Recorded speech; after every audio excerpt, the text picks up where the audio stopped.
There are some people whose houses never change, people whose habitations are in a manner symbolical of their lives, and whose even tenor of existence nothing less than the Undertaker can overthrow.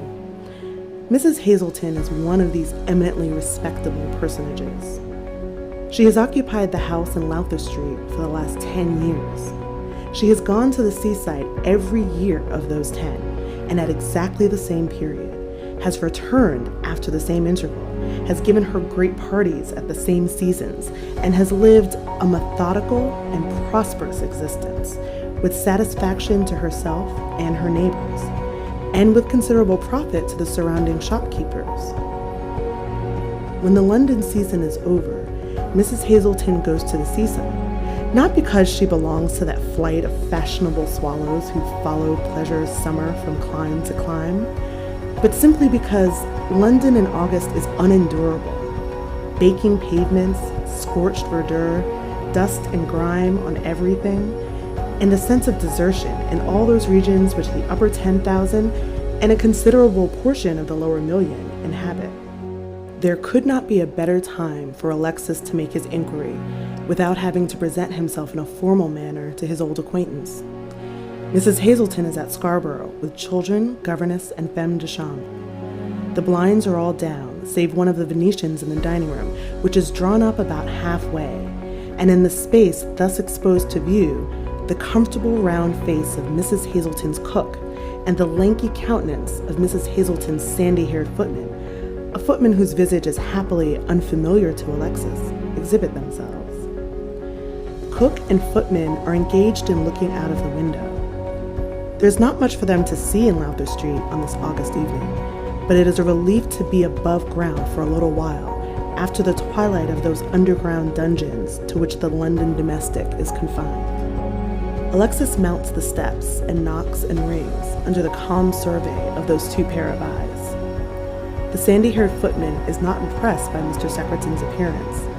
Alexis is carelessly dressed in garments of a colonial cut, a velveteen shooting jacket, a soft felt hat, clothes chosen for ease and hard wear rather than for fashion. The footman yawns audibly, and when reminded of his duties by a nudge from Cook's plump elbow, mutters contemptuously, "Oh, hang it, that fellow can wait, you know," and then withdraws himself lazily from his post of observation, and anon opens the street door a little way, filling the opening with his person. "Is there a young woman called Diamond in service here now?" asks Alexis. "Dunno, I'm sure," replies the flunky with another yawn. "What do you want with her?" "We won't go into particulars till you find out whether she's still here," answers Alexis coolly. "Perhaps you will condescend so far as to inquire of your fellow servant?" "Hi, Cookie," bawls the footman. "What's our Jane's name? Diamond, ain't it?" "Of course it is. You might have known," answers Cook, who has come into the hall and now contemplates Alexis over the youth's shoulder. "What do you want with Jane Diamond?" she inquires sharply. "There's no followers allowed here." "I'm not a follower," answers Alexis, "but I want to see Jane Diamond alone for 5 minutes on business." The countenances of cook and footman plainly express an apprehension that this is the beginning of a deep-laid scheme against the family plate. "I'll tell you what, young man," says the cook with asperity, "my missus is out of town, and we don't want no airy sneaks loafing about while she's away." "And it ain't no good for them to loaf," adds the sandy-haired young man, who has not shaved for the last day or two, and whose chin is adorned with a tawny stubble like a newly cut wheat field. "The plate has all been sent to the bank." Alexis fairly bursts out laughing. Is there so much difference between a chimney pot hat and a wide awake, between Poole and a colonial tailor, he says to himself. And then he adds aloud, "If one of you simpletons will take the trouble to call Jane Diamond, she will be able to tell you that I'm a gentleman, and that I have not come after the teaspoons or the umbrellas. I'll wait in the street for her. You can tell her that a gentleman from Australia wants a few words with her." Cook and footman whispered doubtfully for half a minute, and then shut the door upon Mr. Secretan, leaving him to infer their acquiescence with his request. He paces the pavement for 5 minutes or so, and then the good-natured Jane Diamond comes down the steps, while cook and footman stand in the doorway, to watch the proceedings. They see Jane gesticulate as in extreme surprise at sight of Alexis, and then the two walk a little further off, quite out of earshot, to the aggravation of Jane's fellow servants, whose curiosity is by this time raised to the highest pitch. "I shouldn't wonder if he was some aristocratic half-brother of hers," says Cook, who is a devoted student of Reynolds' Mysteries of London. "Life is full of family secrets and such like." "Lor, sir," says Jane Dimon when she has recovered the shock of surprise, "I thought you was dead and gone." "Did you, Jane? Why?" "Because I fancied if you was in the land of the living, you wouldn't have turned a deaf ear to that advertisement." "What advertisement?"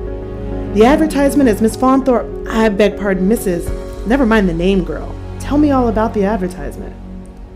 Jane explains herself in a roundabout way, but in due course, Alexis knows all that Jane knows, except his wife's present abode. That the girl refuses to tell even to him. "She told me to keep it a secret, and I'm not going to tell no one without her permission," says Jane resolutely. This resolve the husband combats, but in vain. "I'll ask her leave to tell you, and when I've got her leave, I'll tell you," answers Jane. "Wild horses wouldn't move me from that." "Telegraph to her then directly," cries Alexis, taking out a handful of silver. "Come with me to the nearest telegraph office, and I'll write the message for you. You can put in the address yourself." "No, I won't send her no telegraph, lest I should get her into trouble with her friends. I'll write to her." "Inexorable girl! Is she in the country?" "Yes." "And the country post is gone ever so long. I shall have to wait 24 hours before you can get her answer." "I can't help that," says Jane with an inflexible air. "She's trusted me, and I'll do my duty by her. As you've stayed away so long, it can't hurt you to stay a little longer." "Stayed away so long?"